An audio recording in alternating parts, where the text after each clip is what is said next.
Shout out mga kaama, good morning, good morning. For today's video, May 17, 2025 mga kaamag. Welcome to YouTube channel at tayo mag-harvest ulit tayo ngayon ng white oyster mushroom. At ito nga, pass tayo ng farm. Pakita ko sa inyo yung ma-harvest natin ngayon. Ngayong araw na to. Ayan mga kaamag. Ang dami oh. Ayan. Ayan. Yan yung ma-harvest natin. Alright. Ayan oh. Bawat layer mga kamag ay meron tayong makukuha na white oyster mushroom for today's video mga kamag. Alright. Ayan oh. Marami na naman tayo. Thank you Lord sa walang sawa niyong paggabay sa inyong pinagkatiwalang kabuhayan para sa amin. Ayan, andito pa rin kami sa larangan ng mushroom industry at marami rin tayong natutulungan na iba na gustong magpatubo ng kabute mga kaamag. Alright, yan plot ko sa inyo yung camera at tutok natin sa bunga ng ating mushroom farm. Alright. Mga kamag, yung mga bunga natin ngayon na makukuha. Ayan, napakadami mga kamag. Palagay ko mga 3 batya na naman to yung ma-harvest natin. Ayan. Kaya sipagan nyo lang mga kamag. Sipagan nyo lang ang pagpapatubo ng kabute, ang pag-aalaga ng patubuan ng kabute. Huwag na huwag nyong dadayain o iso-shortcut yung pag-aalaga. Dahil babalik at babalik sa inyo ang hindi magandang resulta kapag hindi natin binigay yung tamang pag-aalaga. Bigyan natin mga kamag. Yung ilan naman okay lang. Kung mapagod ka mga kamag, pahinga ka lang sa gabi. Kinabukasan, wala na naman yan. Ganun talaga kapag naghahanap buhay.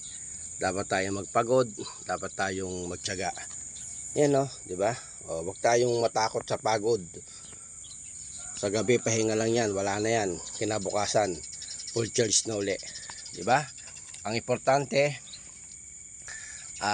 binigyan tayo ng Panginoon Diyos ng malusog na pangangatawan at wastong kaisipan para magamit natin sa ating pang-araw-araw na buhay mga kaamag. Yan huwag tayo basta-basta susuko.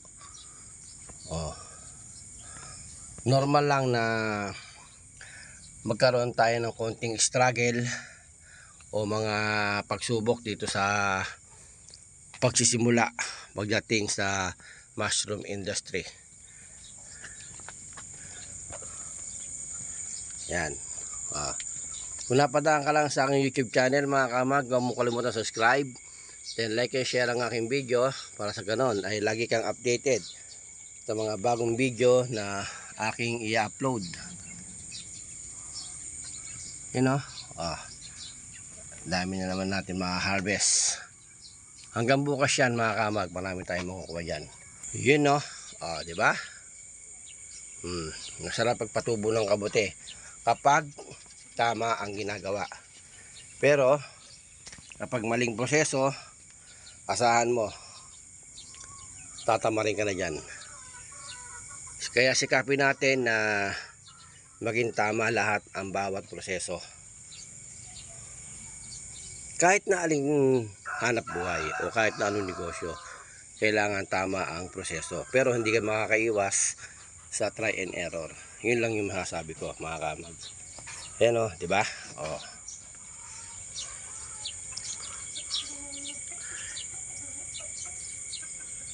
Ayan. Maya maya lang papaharvest na natin to Then pagkatapos nating mag-harvest, saka tayo magdidilig. Yun ang sinasabi natin dito mga kamag. Bago kayo magdilig, harvest muna. Yan ang tatandaan nyo mga kamag. Harvest muna bago kayo magdilig para hindi ma-overwater yung ating makukuhang white oyster mushroom at hindi pumangit yung kanyang texture. Paluwas tayo ngayon mga kamag, papunta tayo ng Quezon City. Ayan. Ito si Mins na ang bahala dito mag-harvest. Bahala na siya dyan. Ayan.